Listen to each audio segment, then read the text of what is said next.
High friends, welcome back to my channel. आज आपण बालमानसशास्त्र या विषयावरील काही प्रश्न व त्यांची उत्तरे पाहणार आहोत, जे की TET व टेट या एक्झामसाठी खूपच उपयुक्त असतात. तर पहा, पहिला प्रश्न आहे, मानसशास्त्र म्हणजे काय? तर त्याचे पर्याय आहेत: शरीराचा अभ्यास, मन व वर्तनाचा अभ्यास, इतिहासाचा अभ्यास व समाजाचा अभ्यास. तर त्याचं करेक्ट आन्सर आहे मन व वर्तनाचा अभ्यास. नेक्स्ट क्वेश्चन, बुद्धिमत्तेची संकल्पना कोणी मांडली? तर पहा, पर्याय आहेत स्किनर, बिने, पॅवलॉव व फ्राइड. तर त्याचं बरोबर उत्तर आहे बिने. बिने यांनी बुद्धिमत्तेची संकल्पना मांडलेली आहे. तिसरा प्रश्न, प्रेरणेचे प्रकार किती? तर पर्याय आहेत 1, 2, 3, 4. तर प्रेरणेचे 2 प्रकार आहेत. आंतरप्रेरणा म्हणजे काय? तर पर्याय पहा, बाह्य बक्षिसासाठी काम करणे, स्वतःच्या इच्छेने कार्य करणे, शिक्षा टाळणे व भीतीमुळे काम करणे. तर पहा, बरोबर उत्तर आहे स्वतःच्या इच्छेने कार्य करणे म्हणजे आंतरप्रेरणा होय. बुद्धिमत्तेवर कोणत्या घटकांचा प्रभाव पडतो? पर्याय आनुवंशिकता, वातावरण, दोन्ही, कोणतेही नाही. तर पहा, करेक्ट आन्सर आहे दोन्ही. दोन्ही म्हणजे आनुवंशिकता व वातावरण या दोन्ही घटकांचा बुद्धिमत्तेवर परिणाम होतो किंवा प्रभाव पडतो.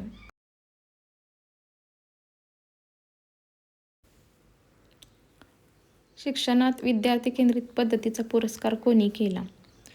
पर्याय रुसो, लॉक, स्किनर आणि पिएजे.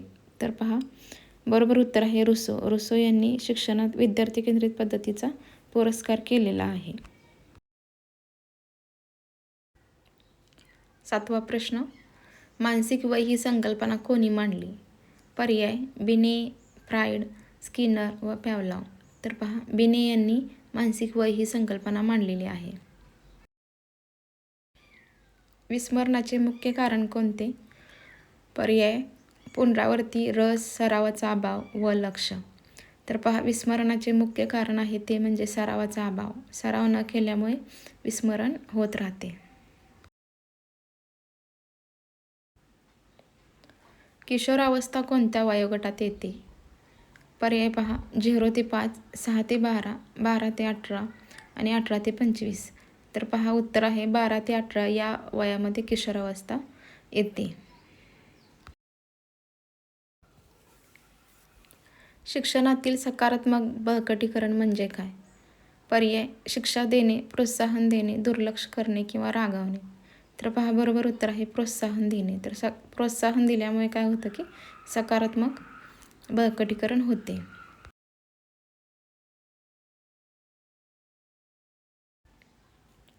पिएजे यांच्या मते बौद्धिक विकासाचे किती टप्पे आहेत? पर्याय 2, 3, 4, 5.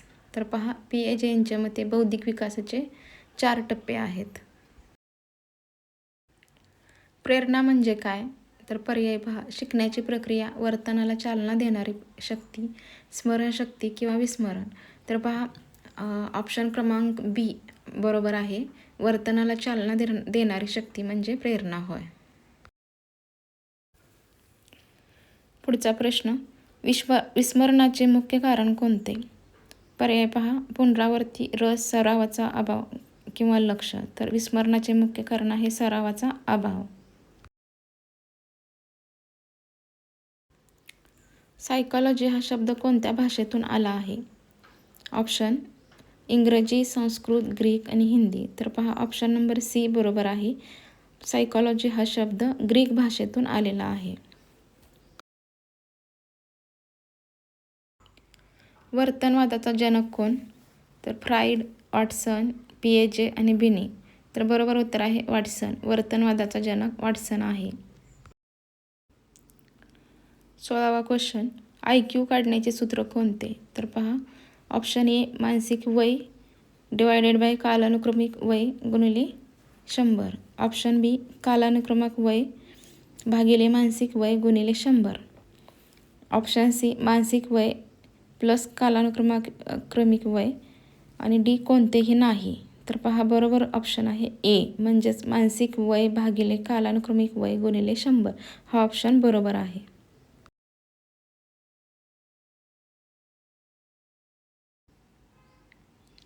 मल्टिपल इंटेलिजन्स सिद्धांत कोणी मांडला? तर ऑप्शन पहा गार्डनर, फ्राइड, स्किनर आणि बिनी. तर याचं बरोबर उत्तर आहे गार्डनर. गार्डनर यांनी मल्टिपल इंटेलिजन्स सिद्धांत मांडलेला आहे. मानवी वर्तनाच्या मुळाशी अबोध प्रेरणा असतात हे डॅश डॅश यांनी निदर्शनास आणून दिले. ऑप्शन्स मॅकडोगल, वॅटसन, फ्राइड आणि विल्यम वुंट. तर पहा बरोबर उत्तर आहे विल्यम वुंट. विल्यम वुंट यांनी मानवी वर्तनाच्या मुळाशी अबोध प्रेरणा असतात हे निदर्शनास आणून दिले आहे.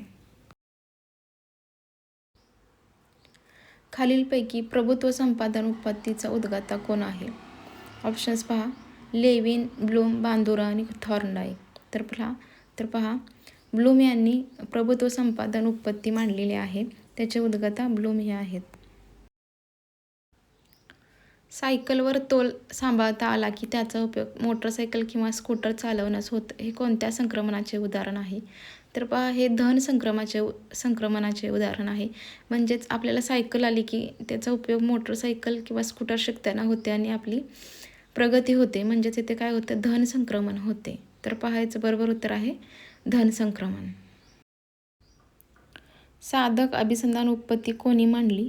तर पहा स्किनर यांनी साधक अभिसंधान उत्पत्ती मांडलेली आहे. पुढचा प्रश्न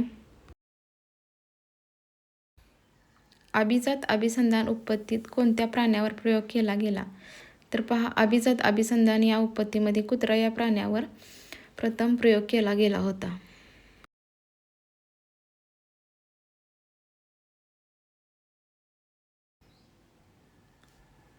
साधक अभिसंधान उत्पत्तीत कोणत्या प्राण्यावर प्रयोग केले? तर पहा साधक अभिसंधान उत्पत्तीत कबूतर व उंदीर या प्राण्यांवर प्रयोग केले गेले होते. पुढचा प्रश्न अध्ययन क्षमतांचे संयुक्त संघटन म्हणजे बुद्धिमत्ता होय अशी बुद्धिमत्तेची व्याख्या कोणी केली? तर बघा गेट्स यांनी अध्ययन क्षमतांचे संयुक्त संघटन म्हणजे बुद्धिमत्ता ही त्यांची व्याख्या आहे. लास्ट क्वेश्चन अवदान किती व कोणत्या प्रकारचे असते? तर पहा अवदान हे 3 प्रकारचे असते. ऐच्छिक अवदान, अनैच्छिक अवदान आणि अभ्यस्त अवदान हे 3 प्रकारचे असते. तर पहा व्हिडिओ आवडले असेल तर प्लीज चॅनलला सबस्क्राईब करा. म्हणजेच असेच नवनवीन व्हिडिओ